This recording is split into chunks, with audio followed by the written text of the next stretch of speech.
I have a question. Should the ultra-wealthy be taxed not just on what they earn, but on everything they own? A wealth tax seems like a really simple way to address inequality, but does it actually work? Or is it a form of legalized theft? The idea may be older than you think. In ancient Athens, the richest citizens paid the eisphora, an emergency wealth tax to fund war. Some citizens even competed to pay the most as a badge of civic honor. The more modern concept of the wealth tax began in 1892 in the Netherlands, the first national net worth tax. Dozens more followed, typically for recession rather than to fund war. In 19th century America, property taxes hit nearly everything, land, livestock, even stocks and bonds, to fund westward growth. Post-2008, with wealth concentration exploding, the idea roared back, led by economists like Thomas Piketty. Today, wealth inequality is still very large, with 60-70% of total wealth for the top 10. But, the good news is that it's actually better than 1 century ago. Proponents say it's only fairness. The ultra-rich pay a lower effective rate than teachers because they buy, borrow, and die. They buy appreciating assets, borrow against them tax-free, and then pass them on upon death. And here's one benefit for the ultra-rich. After making a killing from the economy they've rigged, they don't pay taxes on that accumulated wealth. They say a wealth tax would close this loophole and only hit the top 0.1% while bringing in serious revenue and lowering extreme inequality. Here's how it works. Anyone who has over $50 million in accumulated assets, your first $50 million is free and clear. Your 50 millionth and first dollar, you got to pitch in 2 cents. And 2 cents for every dollar after that. And a few more cents for every dollar of wealth over $1 billion. That's the basic idea that will generate $3 trillion over the next 10 years. Opponents call it a practical disaster. Valuing illiquid assets like private businesses and art every year is a nightmare. The cost of enforcement soars, and the wealthy respond. They invest less, they restructure, or they simply move.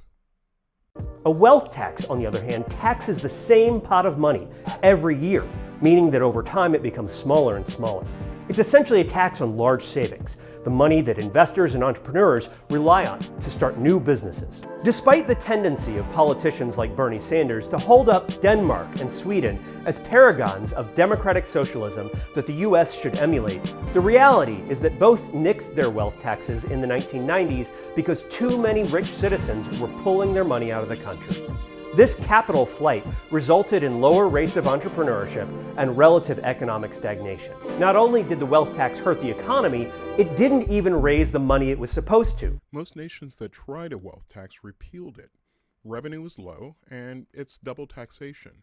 Wealth already taxed as income or capital gains was taxed again as personal private property. Europe tried it on a grand scale, and mostly walked away.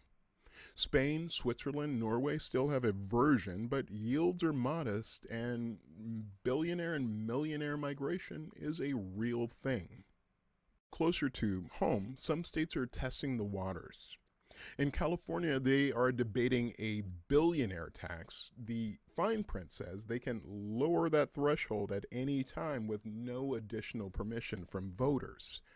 It's the California gold rush in reverse. Google co-founders Larry Page and Sergey Brin, just the latest tech billionaires eyeing a move out of the Golden State. I think a lot of other people will leave. It's probably half the total wealth that the budget estimated would be available to be taxed will be gone. In New York City, they have proposed a pied-à-terre tax on luxury second homes. I'm thrilled to announce we've secured a pied-à-terre tax, the first in New York's history. This is an annual fee on luxury properties worth more than $5 million, whose owners do not live full-time in the city. Like for this penthouse, which hedge fund CEO Ken Griffin bought for $238 million. What will you do in New York? You are planning a $6 billion office building at 350 Park? So, I said earlier that Americans are triggered by inflationary signs like higher gas prices. I think for myself, I think looking at what Madame just did to me, and more broadly is doing the city of New York, is triggering of the trauma I went through in Chicago. So where does that leave us at 350 Park? That leaves us with the fact that we went to Miami and revised our building plan to make it a bigger office building. You're bailing? So what do we do at 350 is still a point of discussion internally, but what is no longer a point of discussion is that Miami is now, when we moved from Chicago, there was a debate between New York and Miami. It's unquestionably true that we made the right choice. I'll leave it at that. It's unquestionably true that we made the right choice. And now what the mayor of New York has made clear to my partners, and principally my New York partners, is that we need to double down on our bet in Miami, because we want to be in a state that embraces business, that embraces education, that embraces personal freedom and liberty, and that embraces people having an opportunity to live the American dream. Washington State already has a 7% capital gains millionaire tax. I think the claims that millionaires are going to leave our state are like super overblown, and if the ones that leave, like, bye. One of Washington's iconic companies, headquartered in Seattle, now plans to open a major corporate office in Nashville. Today, Starbucks announced it will add thousands of jobs and invest millions in Tennessee. The big move brings bigger questions about what it means economically for Washington. Jeff Bezos is leaving Seattle after nearly 30 years of living in the area. Says he wants to be closer to his parents in Florida. And in Chicago, homeowners are finding that taxes that were once for billionaires now fall on them. Rob, Judy, people may have sticker shock. The Cook County Treasurer's Office has been analyzing the new tax bills and says that citywide, the median residential bill jumped more than 16%. High tax states are seeing a net revenue and resident loss to states like Texas, Florida, Tennessee, and the Carolinas. Enter the Laffer curve. Revenue isn't automatic. Too high a tax rate shrinks the tax base as people work less, invest less, or simply leave. Here's an explanation from Don't Walk, Run Productions. The concept of the Laffer curve is basically just common sense. If you tax people at 0%, the government gets zero revenue. But if you tax them at 100%, you also get zero revenue. Why? Because nobody is going to work just to hand over their entire paycheck to the IRS.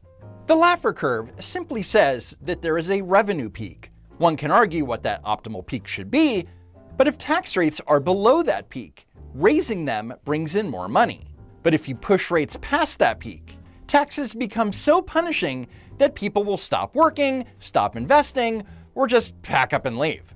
It's the economic equivalent of understanding the difference between milking a cow and butchering it. The European wealth taxes fell on the wrong side of that curve.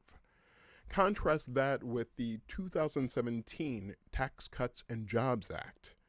Static models predicted huge revenue losses, but federal tax revenue rose in nominal dollars, hitting records pre-COVID. Why? Lower rates encouraged investment, repatriation of overseas profits, and economic growth. Classic Laffer effects on the left side of the curve. History has shown that taxes shape behavior. We respond to incentives.